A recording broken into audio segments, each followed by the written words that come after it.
The FBI's most wanted list is best known for naming the 10 on-the-loose individuals that rank highest on the agency's radar.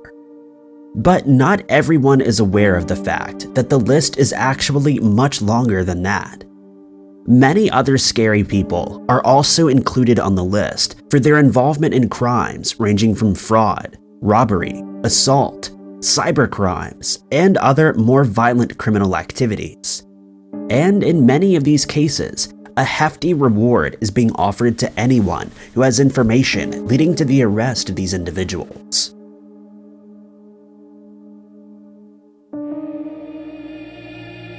Number 5.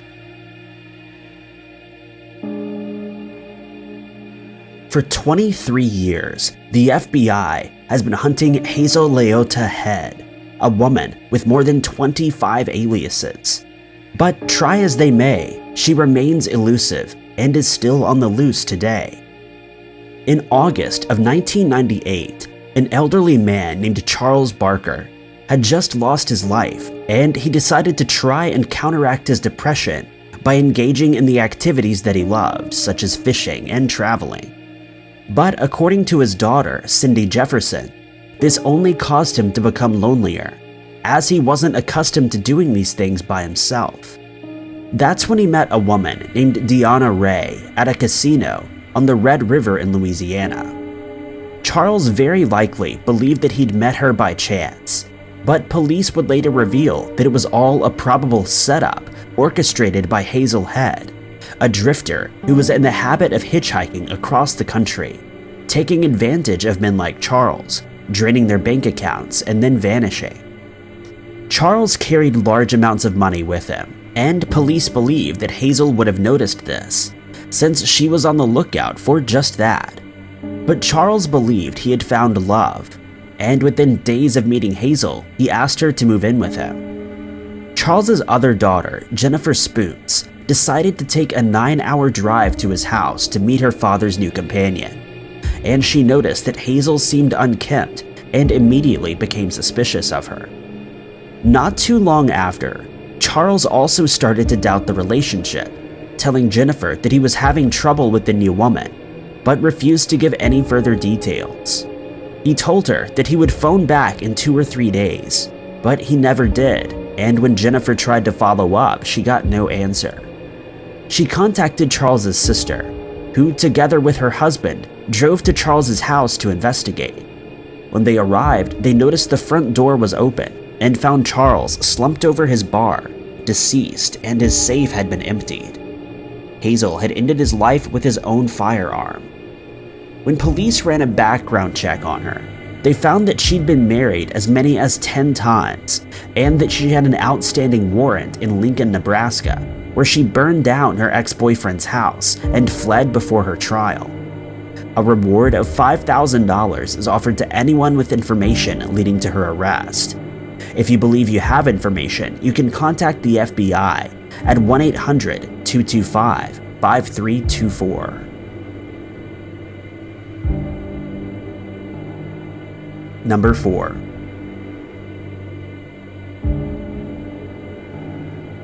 Alvin Scott, also known as Ahmet Sesuvar, is considered by the FBI to be armed and dangerous, since he has more than a decade's worth of military training. In August of 2001, Scott's wife, Lilia Ivanova, had just left him and was temporarily staying with a male friend, Eli Abisab.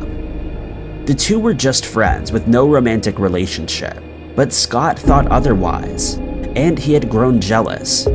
He and Lilia were supposed to appear in court that same day in connection with their divorce proceedings, a factor that no doubt contributed to the heinous crime that he was about to commit.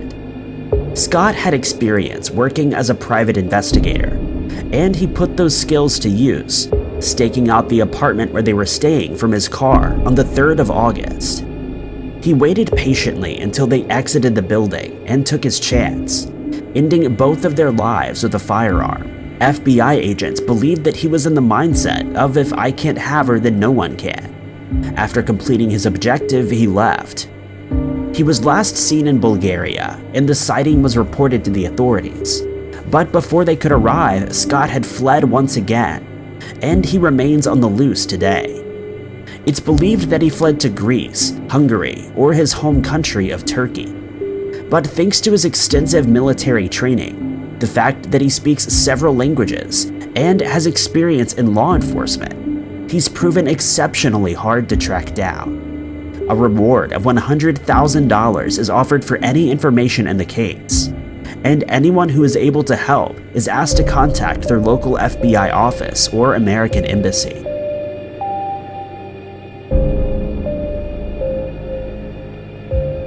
Number 3.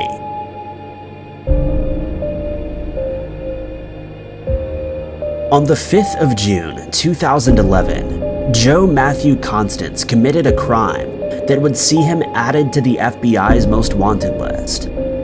On that day, Sheriff's Office deputies were called to a house located on Rustic View Drive in Lake Charles, Louisiana. When they arrived, they learned from witnesses that Constance had forcefully gained entry into his estranged wife, Mary Duhan's, residence looking for her. When he couldn't immediately locate her, he confronted other occupants of the house, demanding to know where Mary was. He threatened to use his firearm on 2 of the occupants and physically assaulted another. When he got no helpful information from them, he searched the rest of the residence and eventually found Mary in another part of the house. He then used his firearm to end her life and immediately fled the area in his pickup truck.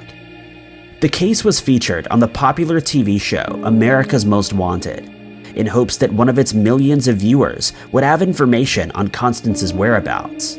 But this proved to be fruitless, as he has still not been caught and it remains an FBI cold case. Town Sheriff Tony Mancuso said in a 2014 interview that they'd pulled out all the stops and used every resource available to them, but they'd not received any new leads, and there was no telling where Constance had been hiding out all this time.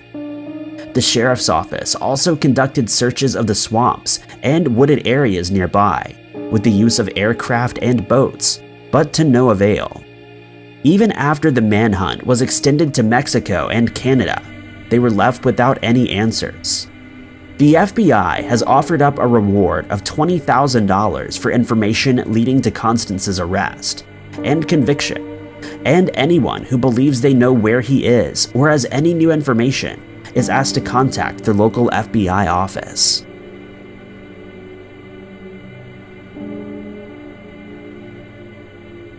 Number 2.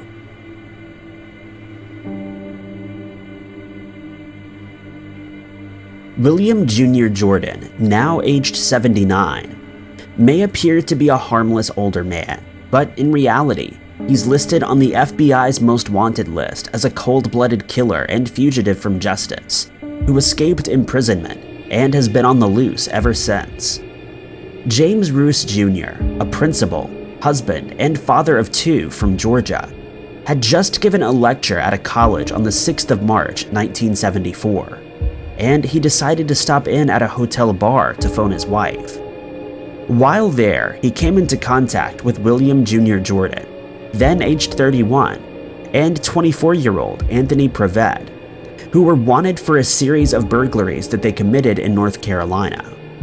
The 2 men decided to take Jordan hostage, forcing him into his own car under the threat of having his life ended. They then drove to the edge of a remote forest and removed him from the vehicle, forcing him to walk into the woods barefoot. They walked as far as a lakeshore when they ended his life. The following day in Wadesboro, North Carolina, over 200 miles away, an anonymous tip was phoned in to police, saying that Jordan and Prevett were hiding out at the residence of a friend. When they arrived at the house, they noticed that an unfamiliar car was parked in the driveway. As they approached the house, Jordan and Prevett suddenly sped away in the car, which they had been hiding in. The 2 officers gave chase, and in a last-ditch effort to escape, Jordan fired at them, but Prevett lost control of the car, rolling it and ending up in a ditch. The 2 men were arrested and charged with breaking and entering, larceny, and assaulting police officers with a firearm. When James Roos was found 2 days later, Police knew they were responsible for his demise, as they were still driving his car, and photos were inside the vehicle of Jordan and Prevette leaning on the car, holding the firearm that was used in the crime. Both men were convicted of murder and received life sentences in prison. Prevette would be paroled in 1991, though he would later receive the death penalty for ending the life of his girlfriend. After 10 years in prison, Jordan was sent to a minimum security work farm in Odom, Georgia, where he was allowed to drive a pickup truck to be refueled. On the 6th of August, 1984, he and another inmate took their chance and escaped. James's accomplice was apprehended a month later, but Jordan had gone his own way and police were unable to track him down. It's reported that he visited his cousin's house a few weeks later, and in 1992, he was spotted in Virginia, where police believe he may still be hiding out. Jordan has several distinctive tattoos, including one of a skeleton on his right forearm, a spider on his right upper arm, a cross with the name Cybele on his left forearm, and the name Louise on his left leg. Jordan should be considered armed and dangerous, and if you have any information that could help the FBI in tracking him down, you should contact their offices at 1-800-225-5324 or contact your nearest American embassy or consulate.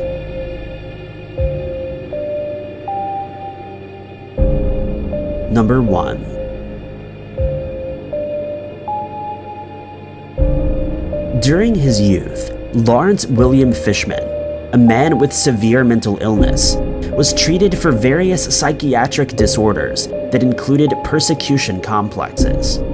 While in college in California, he was part of several mental health groups, and during his stay in England, he wrote a study on innovative halfway house programs.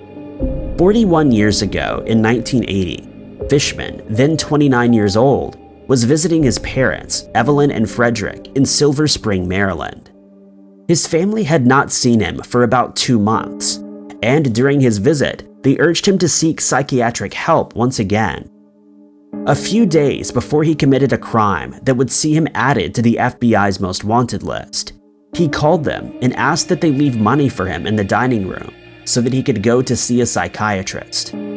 But on the 28th of November at around 6:30 p.m., his father, who was a federal administrative law judge, made a call to police to report that Fishman had fired a weapon at his mother and struck her in the neck. Shortly after, he would also chase down his father and attack him with the same firearm. Evelyn would go on to make a full recovery, but unfortunately, Frederick wasn't as lucky and he would pass away at the scene. Police have stated that they found no motive for the crime and that they believe the incident to have arisen due to Fishman's struggles with his mental health. He was last seen at a YMCA in New Haven, Connecticut, where he was waiting for a call at a telephone. He mentioned to witnesses that he was going somewhere warm before disappearing, and he's remained a fugitive ever since. Investigators believe that he may be hiding out in California under a new identity, and anyone with information can contact the FBI at their nearest offices. Thank you guys so much for watching. If you liked this video, be sure to hit that like button. Also, don't forget to subscribe and click that notification bell to keep up to date with all of our future uploads. But I've been Ty Knotts, and I'll catch you guys in the next video.